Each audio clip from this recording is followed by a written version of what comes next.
So let me ask you guys something. Have you ever seen an image of this guy? Or maybe something like this? Yeah? Anybody? All ties to something called we all known as voodoo, or maybe even black magic.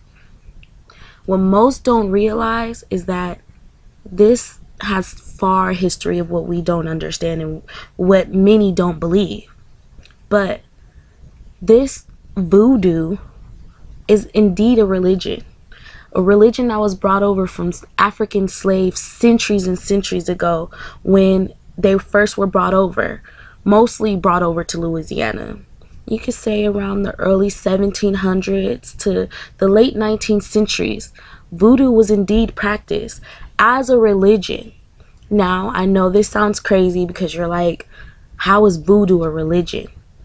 Most slaves that were brought over by the Europeans used voodoo as a religion for safety practices, for protection against their slave masters. And most don't realize that this was something to help them and to feel safe. Most believe that voodoo is just black magic used to, cast spells or something like that on someone. But there's far more deeper information that people don't understand about this culture. Voodoo was once a revolution. Many and many of people practice it. And many of people still practice, even though it's still hard to believe. You can mostly find this being practiced maybe Louisiana, New Orleans, the Bayou. For example, has anyone seen the movie Eve's Bayou? Anybody? I know I have. And that goes to show voodoo. For example, once again, I'll take a scene of the movie where a little girl, she goes to the witch house, which is far in the Bayou, where, the witch tells her, bring me a lock of hair or something of the person that you want something to happen to. And once you bring me that, I'll do what you want me to do, which of course means kill that person or something bad happens to them, hopefully not death. But usually in these type of scenarios where it's black magic, it's going to be a harmful situation towards the person. Now, another thing that people don't know is that instead of using this black magic, slaves, like I said, slaves used it for protection. They used amulets, charms, different kind of things to wear around their necks to help instill that protection. And by wearing these charms, it was a part of the voodoo culture coming to the voodoo revolution. Not only is there a voodoo revolution, but they have these people that are voodoo kings and voodoo queens. A voodoo king was a specific person that they known that goes around doing spiritual dances. Once they do spiritual dances, they do things as in killing a chicken and drinking its blood or something like that nature. Performing magic, getting the crowd all involved with them. That's the voodoo kings. On the other side, you have the voodoo queens. Now, they seem to have the most power in everything. They perform the spirit rituals, They perform the spirit rituals and they cast the whole community, pretty much bringing everybody together. And they conduct what they know as pretty much sciences and which is, like I said, is their religion. They're practicing their religion. Now, I know I've kind of caught you guys off a little bit by the whole voodoo kings and voodoo queens, and most of you guys are probably sitting there like, do I believe this? Is this a superstition? Is this a myth? Because there's so many different superstitions out there about voodoo.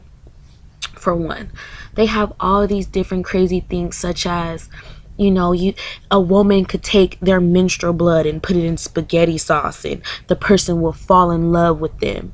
Or something like you step on a crack, you break your mama's back, or believing in splitting poles and that brings you bad luck. These are all superstitions that they believe tie in to voodoo. Now, what most don't believe is Well, most don't know, I should say, not believe. What most don't know is that though all these superstitions are out there, and I know it makes it hard to believe into this religion, especially when you don't practice it on your own, you don't realize that this indeed is definitely real. And not as real as it has two really real sides. One being white magic, the other being black magic. Now, most know about black magic, and that's where you get the whole spin for voodoo. Because most believe that black magic is only supposed to cast spells or create some type of bad sense over a person. And that's what it is. Black magic is specifically used to create some type of harm for your own personal gain. For example, let's say I cast a spell on someone, or better yet, I go and I find someone who practices this religion, and I give them a lock of their hair and say, I want this person's job. Can you make this person something happen to this person? That's what black magic is. When somebody takes something of that person and creates some type of harm towards their way, for, like I said, for their own valuable good. Now, on the other side, you have white magic. And white magic is what pretty much is voodoo. Voodoo wasn't brought here to create cast spells or create harm towards others. Voodoo was specifically used for one's protection in the slavery days. And that's where white magic came in. So, it's up to you to believe if voodoo is either real or either fake. It's up to you to believe if it should be considered a religion or if it's considered just a myth.